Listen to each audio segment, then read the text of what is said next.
Recently, there was a football match in London between an English team, Arsenal, and a German team, Cologne, that caused a lot of consternation in the media.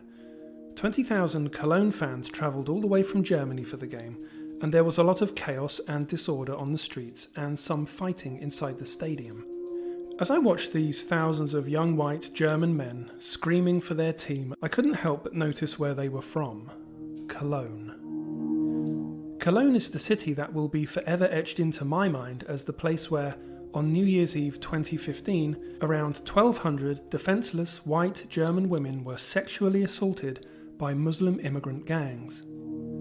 So, as I saw this army of young German men defiantly marching through London like a conquering army, I couldn't help but wonder where they had been on that fateful night while their women were being savaged in their own city.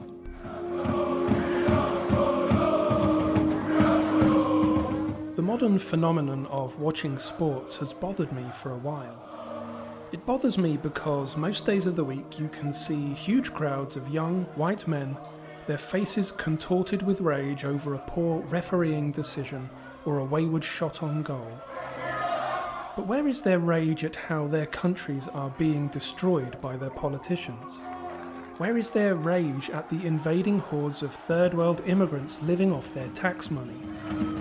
Where is their rage at the sexual violation of their wives, girlfriends, daughters, and mothers?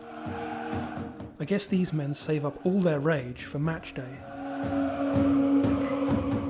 It was the Roman poet Juvenal who first coined the phrase bread and circuses to describe the frivolous preoccupations of a previously heroic but now lost populace. Of the people of Rome, Juvenal said, and I quote, "Already long ago, from when we sold our vote to no man, the people have abdicated our duties.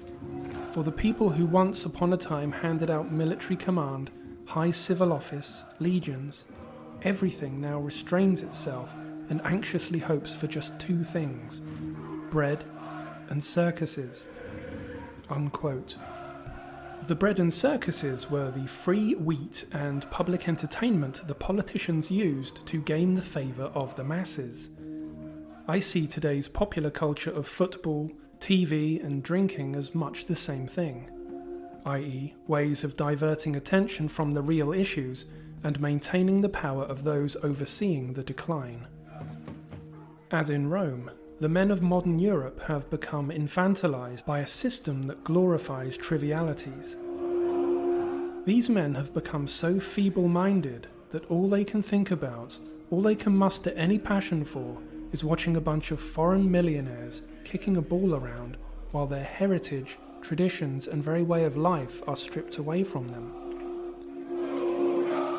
They are like infants that have been put into a playpen. They are out of harm's way there. These man-babies can do no harm to the globalist social order, while their masculine energy is being channeled into the black hole of mindless entertainment. They are impotent against their demographic destruction. It's time white men shook off this false conception of masculinity and took back control of their nations. But this football match also made me think about how easy it is to make white people fight with each other over these meaningless things, such as which football team you support. It's time to grow up and recognise that modern culture is playing us for fools. Identities that derive from sport, culture, and even nation are leading us towards extinction. The world wars of the 20th century were the greatest imaginable tragedies for the white race. And look at the state of Europe now, despite all that bloodshed. It's my considered opinion that white people of all nations lost the Second World War. National identities are perfectly valid things, but when they are held above the much stronger and significant identity of race, they can result in the most awful consequences, as we have seen. I recently